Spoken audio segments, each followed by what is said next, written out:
नमस्कार.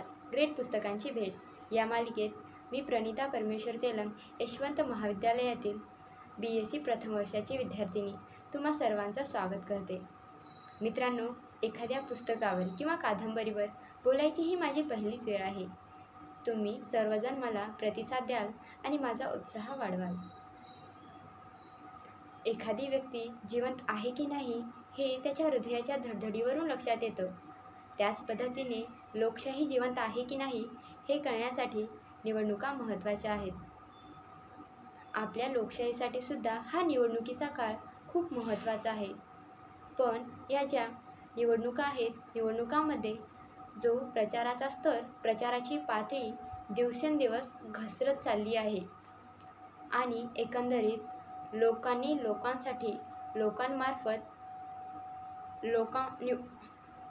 निवडून दिलेलं लोकांचं सरकार असं न होता काही निवडक लोकांनी निवडक लोकांसाठी चालवलेलं सरकार असं जगभरामध्ये वेगवेगळ्या देशात लोकशाहीचं स्वरूप संकुचित होऊ लागलं आहे. या लोकशाहीच्या संकुचित स्वरूपावरती टीका टिप्पणी करण्याचं काम अनेकांनी केलं.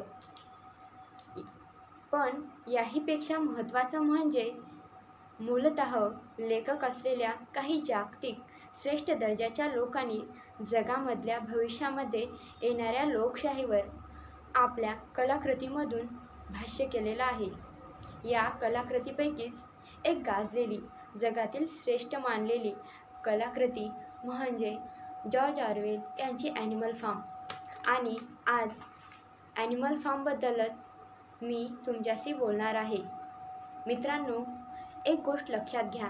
या कादंबरीबद्दल बोलत असताना ही कादंबरी काय भारतात जन्माला आली नाही किंवा भारतातल्या लोकशाहीवर भाष्य करणारी नाही. पण तरीसुद्धा या कादंबरीच्या परिचयादरम्यान तुम्हाला असं वाटेल की जॉर्ज ऑरवेल यांनी समकालीन भारतीय राजकारणावर भाष्य करण्यासाठीची कादंबरी लिहिलेली आहे. म्हणून हा व्हिडिओ पाहताना कुठेही जाऊ नका. पूर्ण वेळ हा व्हिडिओ पाहून तुम्ही समजून घ्या की एखादा श्रेष्ठ दर्जाचा लेखक भविष्यकालीन राजकारणावरती सुद्धा कुठल्या पद्धतीने भाष्य करू शकतो. तर चला सुरुवात करूया. टाईम या जगविख्यात साप्ताहिकाने निवडलेल्या इंग्रजीतील 100 सर्वोत्तम कादंबऱ्यापैकी एक असलेली आणि 20व्या शतकातील सर्वाधिक प्रसिद्ध राजकीय उपहासात्मक कादंबरी म्हणून ॲनिमल फार्मकडे पाहिलं जातं. या कादंबरीला प्रकाशित होऊन 75 वर्ष झाली. जगभरातल्या अनेक भाषेतल्या अनेक समीक्षकांनी, अभ्यासकांनी तिच्याविषयी वेगवेगळ्या अंगानं लिहिलेलं आहे. ही कादंबरी इसापनीती अर्थातच दंतकथेसारखी. म्हणजे काय तर प्राणी माणसासारखं बोलतात, वागतात आणि जगतात. खरं तर जॉर्ज ऑरवेल यांचं कौतुक वाटायला हवं, कारण त्यांचा जन्म हा भारतातलाच. ऑरवेल हे दृष्टे होते. त्यांना भविष्यात काय घडणार हे दिसू लागलं होतं.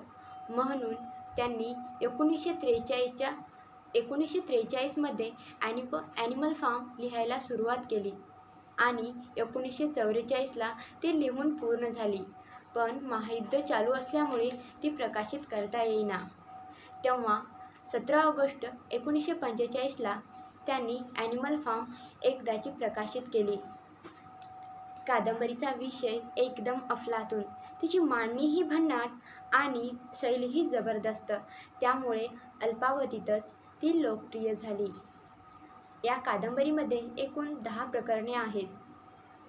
माणसाची जाचक सत्ता झुगारून देण्यासाठी या कादंबरीतल्या डुकरांसह इतर प्राणी एकत्र जमतात आणि मालकाला हकलून देतात, क्रांती करतात आणि प्राण्यांची सत्ता स्थापन करतात. आता सगळ्या प्राण्यांना इतरांचे हुकूम पाळावयाची गरज नाही. आता आपल्या सर्वांची सत्ता आली आहे.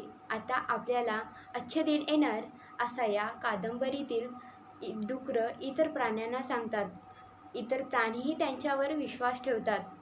2 पायाच्या प्राण्याकडून 4 पायाच्या प्राण्याकडे सत्ता येते खरी, पण यातले काही चतुष्पाद लवकरच all animals are equal but some animals are equal more than others हे सत्तासूत्र प्रस्थापित करून इतर प्राण्यांवर जुलूम करायला लागतात. ऑल मेन आर इक्वल असं मार्क्सवाद सांगतो, पण लेनिन, स्टालिन यांच्या रशियात जे कधीच पाहायला मिळालं नाही यांचा उपहास ऑरवेलनी all animals are equal but some animals are equal more than other या वाक्यप्रयोगातून केला आहे. त्यातून सर्वक्ष क्रांतीची भाषा करणारे सत्ताधारी होतात तेव्हा असे वागतात हे दिसून येतं. सर्वक्ष हुकुमशाही, त्यातही कम्युनिस्ट रशियातल्या हुकुमशाहीची या कादंबरीतून खिल्ली उडवली आहे असं म्हणतात. पण ही कादंबरी रूपात्मक आहे. तिच्याकडे अनेकांनी अनेक दृष्टिकोनातून पाहिलं आहे. वाचणाऱ्या प्रत्येकाला ती वेगळी वाटते. काहींना सोयीची, काहींना गैरसोयीची, काहींना फायद्याची आणि काहींना गैरफायद्याची वाटते. काहींना यात झार, लेनिन, स्टालिन यांच्या प्रतिमा दिसतात. काहींना ही कादंबरी जगातल्या कुठल्याही क्रांतीची शोकांतिका वाटते. काहींना कम्युनिझम विरोधी वाटते तर काहींना भांडवलशाही विरोधी वाटते. पण ऑरवेलला स्पेनच्या यादवी युद्धात काय पाहायला मिळालं? स्टालिनचा समाजवाद आणि हिटलरची हुकुमशाही या अंतिमतः मानवी स्वातंत्र्याच्या शत्रूच असतात. सर्वक्षवाद हाच दोघांचाही अजेंडा असतो. या विदारक अनुभवानंतर ऑरवेलनी ही कादंबरी लिहिली. मिस्टर जोन्स नावाचा व्यक्ती त्याच्या मोनॉर फार्ममध्ये अनेक प्राणी पाळत असतो आणि त्या प्राण्यांना आपल्या दबावाखाली ठेवत असे. एके दिवशी ओल्ड मेजर नावाचा डुक्कर सर्व प्राण्यांना एकत्र बोलून त्यांना मिस्टर जोन्स विरोधी बंड करावयास सांगतो. असं सांगून तो काही वेळातच मरण पावतो. अधूनमधून रात्रीला सर्व प्राणी एकत्र जमत व मीटिंग घेत असत. एके दिवशी सर्व प्राणी बंड करतात व मिस्टर जोन्सला त्याच्या मोनॉर फार्ममधून काढून टाकतात आणि मोनॉर फार्मचं नाव ॲनिमल फार्म ठेवतात. सर्वच प्राणी त्यांच्या विजयावर खुश असतात. ते सर्वजण ठरवतात की आपण माणसाप्रमाणे वागायचं नाही आणि ते 7 आज्ञा लिहून ठेवतात. त्या सर्व प्राण्यांना पाळायच्या असतात. त्या पुढीलप्रमाणे: जे काही 2 पायावर चालत असेल ते शत्रू आहे. जे काही 4 पायावर चालत असेल ते आणि ज्याला पंख असतील ते मित्र आहे. कोणताही प्राणी दारू पिणार नाही. कोणताही प्राणी कपडे घालणार नाही. कोणताही प्राणी बिछाण्यावर झोपणार नाही. कोणताही प्राणी दुसऱ्या प्राण्याला मारणार नाही. सर्व प्राणी समान आहेत. डुकरांना बऱ्यापैकी आधीच लिहिता वाचता येत होतं. त्यानंतर सर्व प्राणी थोडं वाचायला लिहायला शिकवलं होतं. काही मूर्ख प्राणी शिकलेच नाहीत. त्यांनी फक्त त्या 7 आज्ञांपैकी एकच आज्ञा पाठ केली, ती म्हणजे 4 पाय चांगले 2 पाय वाईट. सर्व प्राणी घाम गाळून काम करत होती. त्यातच बॉक्सर आणि क्लोव्हर हे 2 घोडे अधिकच कष्ट करत. परंतु दूध आणि सफरचंद मात्र डुकरंच खात असत. डुकरांचं असं म्हणणं होतं की त्यांना बौद्धिक काम जास्त करावं लागत असे. काही दिवसांनी मिस्टर जोन्स त्याच्या साथीदाराला घेऊन फार्मवर आक्रमण करतो.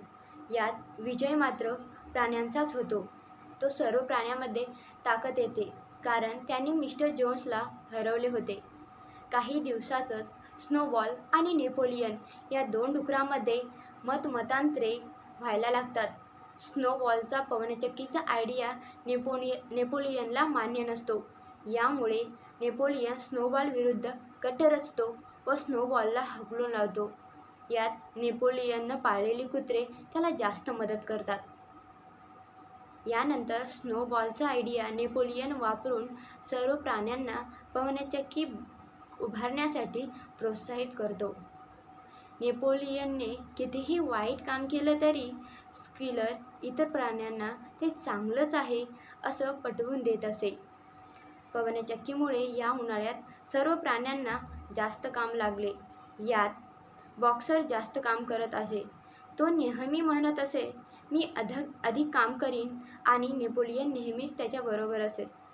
हळूहळू त्या दिलेल्या 7 आज्ञा डुकरे मोडू लागली आणि माणसासोबत व्यापार करायला सुरुवात केली. तो सर्व प्राण्यांना त्याच्या आज्ञेखाली राहायला सांगत होता. त्याने दिलेले हुकूम पाळले जात आहेत की नाहीत यावर त्याचे कुत्रे लक्ष ठेवत असे आणि कोणत्याही प्राणी ऐकत नसेल तर तो त्या प्राण्यांना मृत्यूदंडाची शिक्षा देत असे. अशा प्रकारे नेपोलियनने त्या सर्व प्राण्यावर जुलूम करायला सुरुवात केली आणि कोणताही प्राणी कधीही दुसऱ्या प्राण्याला मारणार नाही या आज्ञेचं उल्लंघन नेपोलियन करतो. नेपोलियन आता नुसता नेपोलियन राहिला नव्हता, तर तो आता नेताजी कॉम्रेड नेपोलियन झाला होता. त्याने अगदी माणसाप्रमाणे वागायला सुरुवात केली होती. 4 पाय चांगले आणि 2 पाय वाईट हा नारा बदलून 4 पाय चांगले 2 पाय अधिक चांगले असा करण्यात आला. शेवटी त्याचे शेजारी आणि फार्ममधील डुकरे एकत्र जमतात आणि दारू पितात. बाहेरील सर्व प्राणी त्यांच्याकडे एकटक पाहतात, माणसांकडून डुकराकडे व डुकरांकडून माणसाकडे.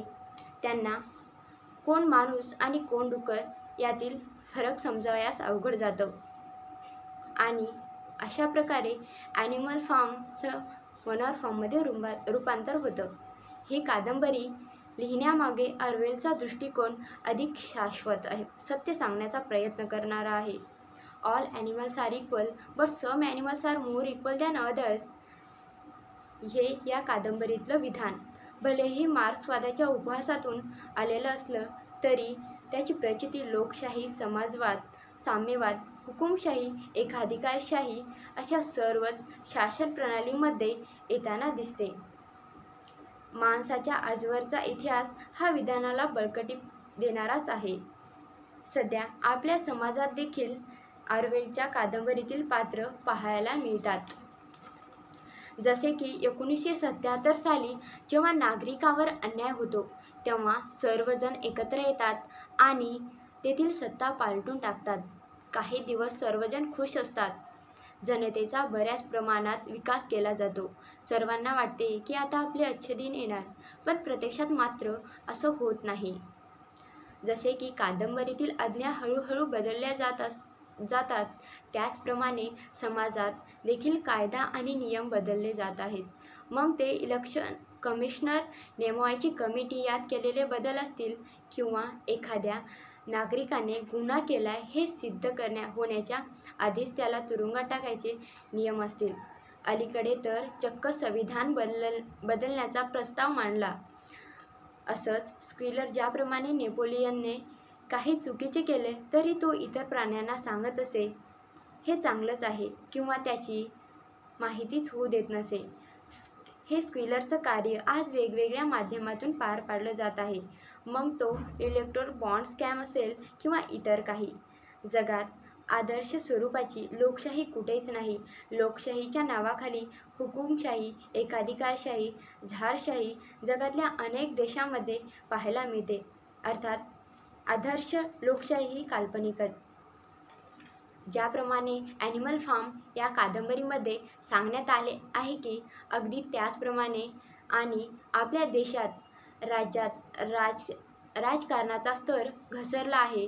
असा जो सूर असतो, तोडफोडीचा राजकारण सुरू आहे. आयाराम गयारामची संख्या जी वाढली आहे. जनतेच्या हितापेक्षा नेत्यांना स्वहित पक्षांना स्वहित महत्त्वाचे झाले आहे.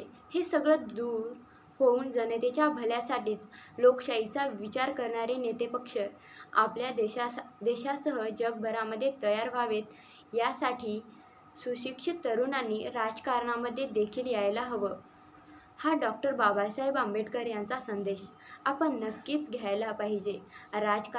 राजकारणाशिवाय आयुष्य नसतं, कारण जन्मापासून मृत्यूपर्यंत राजकारण हे गरजेचंच असतं. त्यामुळे आपली जी भावना झाली आहे की राजकारणापासून दूर राहायची, ती भावना पहिले दूर झाली पाहिजे आणि सुशिक्षित तरुणांनी राजकारणात येऊन देशाचे सूत्र सांभाळली पाहिजे, जेणेकरून देशामध्ये एकाधिकारशाही, हुकुमशाही, झारशाही येणार नाही आणि कायम लोकशाही अस्तित्वात राहून ती वाढेल.